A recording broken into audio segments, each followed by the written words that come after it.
ভরতপুরের তৃণমূল বিধায়ক হুমায়ুন কবির একাধিক যারা সাধারণ মানুষেরা রয়েছে তারা কিন্তু মমতা বন্দ্যোপাধ্যায়ের বিরুদ্ধে একগুচ্ছ অভিযোগ করছে যে মমতা বন্দ্যোপাধ্যায় আসলেই তিনি মুসলিম বিরোধী।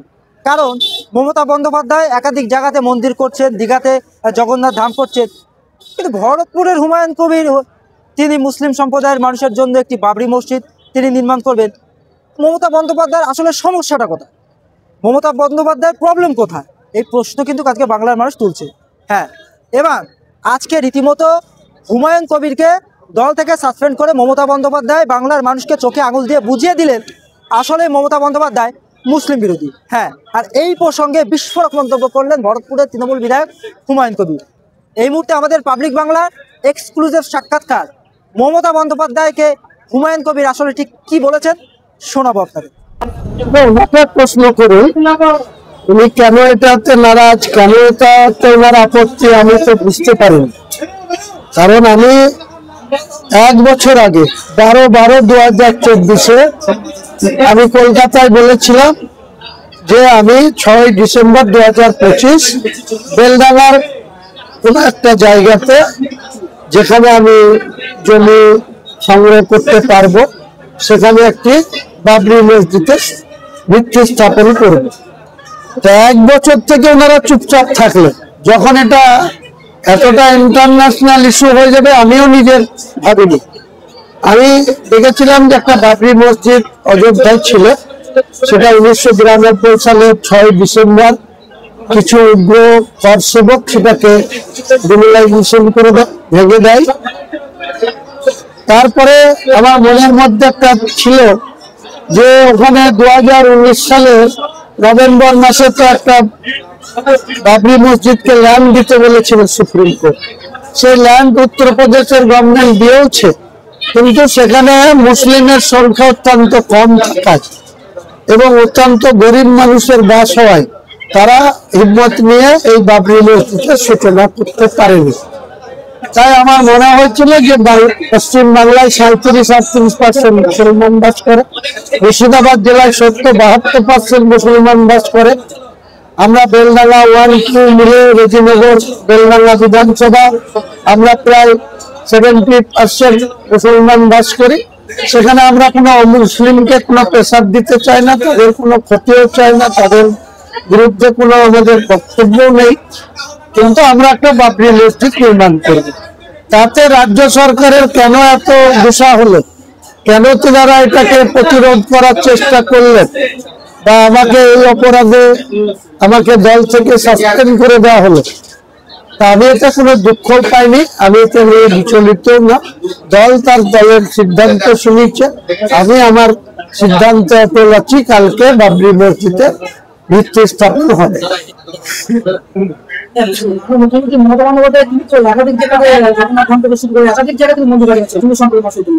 তাহলে আজকে আপনি মুসলিম সম্প্রদায়ের নেতা হয়ে আপনি যে মুসলিম সম্প্রদায়ের জন্য বাবরি মসজিদ তৈরি করছেন, সেখানে তো রাজ্য সরকার আপনার সাড়া দেওয়া উচিত। তাহলে কি আজকে মুসলিম সমাজ তাদের দুর্নীতি মনে করছে? এটাই তো ওনার দ্বিচারিতা। কারণ উনি ঈদের ময়দানে যাবেন হিজাব পরে, যেটা মুসলিম সমাজের ঈদের ময়দানে কোনো মহিলাদের যাওয়াই নিষেধ আছে। সেখানে একজন অমুসলিম মহিলা হয়ে উনি রেড রোডের ময়দানে গিয়ে বলবেন মুসলমানরা আমাদের তেল গায়, এটা যে কত ছোট হতে হয় আমাদেরকে। কিছু স্বার্থবেশী মৌলানা মানুষ আছে, তারা গিয়ে আজম পশ্চিম বাংলার মুখ্যমন্ত্রী, তাই তেনাকে সেখানে অ্যালাউ করেন। আমি উনিও কোনো কথা বলতে চাই না, কিন্তু আমাকে অনেক রকম ভাবে প্রেসার করা হয়েছিল যে এটা যাতে আমি না করি, এখান থেকে যাতে সরে আসি। কিন্তু আমি বলেছিলাম কোনো অবস্থাতেই আমি এই জায়গা থেকে, এই সিদ্ধান্ত থেকে সরে আসবো না। আজকে হাইকোর্টের রায়ে এটা প্রমাণিত হলো যে আমি কোনো অন্যায়ের কাজে ছিলাম না। আমি ভারতবর্ষের সংবিধানে মেনেই এই মসজিদ করার জন্য উদ্যোগ দিয়েছি। কাজেই হাইকোর্ট এটা স্বীকৃতি দিয়েছে। অনারেবল হাইকোর্টের জাজ সাহেবদের আমি স্যালুট জানাই যে আমরা সংবিধানকে আরেকবার, দ্বিতীয়বার আমরা নতুন করে মুসলমান সমাজের মানুষ স্বীকৃতি পেল। কিছু সম্প্রদায়ের মানুষ তারা মন্তব্য করছিলেন আপনি যখন দলে ছিলেন এবং দলটাকে আপনি যখন সাসপেন্ড করা হলো, কিছু সম্প্রদায়ের মানুষ তার আগে বলছিলেন যে এটা 26-এ ভোট ব্যাংকের রাজনীতি, আপনি সাসপেন্ড হয়েছেন, এখন কি বলবেন? যারা বলছে তাদেরকে বলুন যে এটাকে আমার বিরোধিতা করে আরো বেশি বেশি করে ভোট কার পক্ষে যায় আগামী দিনে যেসব পাতাখোর নেতা বলছে সেই পাতাখোররা বুঝতে পারবে। হ্যাঁ, দলের ব্যাপার নিয়ে এখন কিছু বলবো না, 22শে ডিসেম্বর আসুন তখন কথা।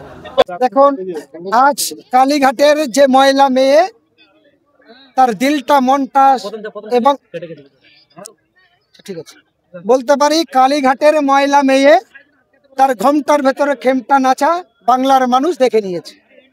তার জেলা চামটারা আর মহামান্য রাজ্যপাল রাজভবনে বসে বেহাল সম্পত্তির উপরে বসে রাজ্যের গণতন্ত্রের নামে দলতন্ত্র শক্তি প্রয়োগ করতে গিয়ে উল্টো বুটজুতের তলার ছোঁয়া দুজনার মুখে ঘষে গেছে। একদিকে রাজ্য সরকার, একদিকে কেন্দ্র সরকার। যদি বলে হোসেন গাজী এত বড় কথা বলছে কি করে, ভারতবর্ষের সংবিধানের একটা নিয়ম আছে, সেই সংবিধানের নিয়ম মমতা ব্যানার্জি বেয়াদবি করেছে, তার দলের নেতৃত্বরা বেয়াদবি করেছে। তারা মনে করেছে যে মুর্শিদাবাদের তো অনেক রথী মহারথীকে শেষ করা গেছে, নবাব সিরাজ দৌলতকে যেমন শেষ করেছিল ইংরেজ ব্রিটিশরা, তারপরে ভারতবর্ষের হিন্দু মুসলমান ঐক্যবদ্ধভাবে কাঁধে কাঁধ মিলে সেই ব্রিটিশদের দেশ ছাড়া করেছিল, মনে রাখতে হবে। তাহলে ভারতবর্ষের মানুষ ভারতবর্ষের মিলনতুতি ঐক্য একতা ভোলেনি। তারপরে আজকের রাজ্যপাল তিনি জোর পূর্বে বললেন আমি চিঠি দিচ্ছি মুখ্যমন্ত্রীকে, তিনি ব্যবস্থা নিন, নাহলে আমি ব্যবস্থা নেব। আমি ওই রাজ্যপালকে বলতে পারি মূর্খ দালাল, তিনি না বুঝে রাজভবনে বসে রাজ্যের মানুষের সঙ্গে বেয়াদবি করেছে। কারণ ভারতবর্ষের সংবিধান 1947 সালে দেশ স্বাধীনতার পর 1949 সালে যখন দেশের সংবিধান তৈরি হয়, সেই সংবিধানে পরিষ্কার আছে, প্রত্যেকটা আর্টিকেল ধারাইতে দেখতে পাবে যে হিন্দু তার মন্দির কেমন হবে, কেমন খাবে, কেমন পুজো করবে, প্রার্থনা করবে তার ব্যাপার। একজন মুসলমান এই দেশ কেমন নামাজ পড়বে, কি খাবে, মসজিদ কেমন হবে, মাদ্রাসা কেমন হবে তার ব্যাপার। আর তার আগের কথা যদি বলি, এই দেশে ইংরেজদের যখন তাড়ানো হয় তখন এই দেশের সংগ্রামের জন্য কারা আগে এসেছিল? মুসলমান না। তখন হিন্দুদের বলেছিল এক জায়গা হন, তখন পণ্ডিত গান্ধীরা বলেছিল আমরা এক জায়গা হতে গেলে, লড়াই করতে গেলে টাকা কোথায় পাবো। যেমন আমি হোসেন গাজী কলকাতা থেকে এসেছি, এই মুর্শিদাবাদ বেলডাঙ্গা আসতে টাকা লেগেছে, তাহলে তখন বলেছিল হিন্দুরা টাকা কোথায় পাবো, তখন মুসলমানরা বলেছিল আমরা ভিক্ষা করব। 1 পয়সা 2 পয়সা করে চাঁদা তুলে তুলে লক্ষাধিক টাকা পণ্ডিত গান্ধীদের হাতে দিয়ে বলেছিলেন যান দেশ ভুবন করুন। তারপরে হিন্দু মুসলমানের সঙ্গে ইংরেজ ব্রিটিশদের বিরুদ্ধে লড়াই করে তবে ব্রিটিশ 1947 সালে ভারত ছাড়ে। তারপরে 1947 সালের 15 আগস্ট দেশ স্বাধীন হয়, 1949 সালে দেশের সংবিধান হয়, সেই সংবিধানে সেকুলার বলা আছে। তার ভিত্তি করে আমরা হিন্দু মুসলমান দলিত আদিবাসী খ্রিস্টান একসঙ্গে একই বাসে যাই, একই ট্রেনে যাই, একই বাজারে একই দোকানে কেনাকাটি করি। আমাদের সুন্দর সম্প্রীতি নষ্ট করেছে মমতা ব্যানার্জির তৃণমূল কংগ্রেস, আর কে? এই অসভ্য খুনি নরেন্দ্র মোদীর দল বিজেপি RSS।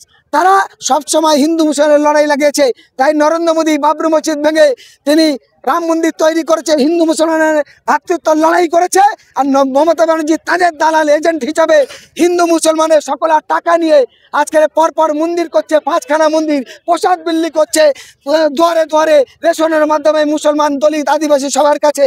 আমি বলতে চাই মমতা ব্যানার্জি কার টাকায় মন্দির আর মসজিদ করছো? তোমার বাপের টাকা না, মুসলমান হিন্দু দলিতদের টাকায়। কিন্তু মুর্শিদাবাদ বেলডাঙ্গায় এই যে বাবরি মসজিদের শিলান্যাস হচ্ছে সেই টাকাটা কার? মমতার বাপের টাকা নয়, মোদির বাপের টাকা নয়, আর রাজ্যপালের বাপের টাকা নয়, মুসলমানদের টাকা, হুমায়ুন কবিরের টাকা, মুসলমানের সঙ্গী সাথীরা সাহায্য করছে, তার ভিত্তি করে এখানে তৈরি হবে। আরেকটি কথা বলে রাখি, সারা ভারতবর্ষের মানুষ জানে 25 বিঘা জমির ওপরে কোনোদিন একটা মসজিদ হয় না। পরিকল্পনা অনেক আছে।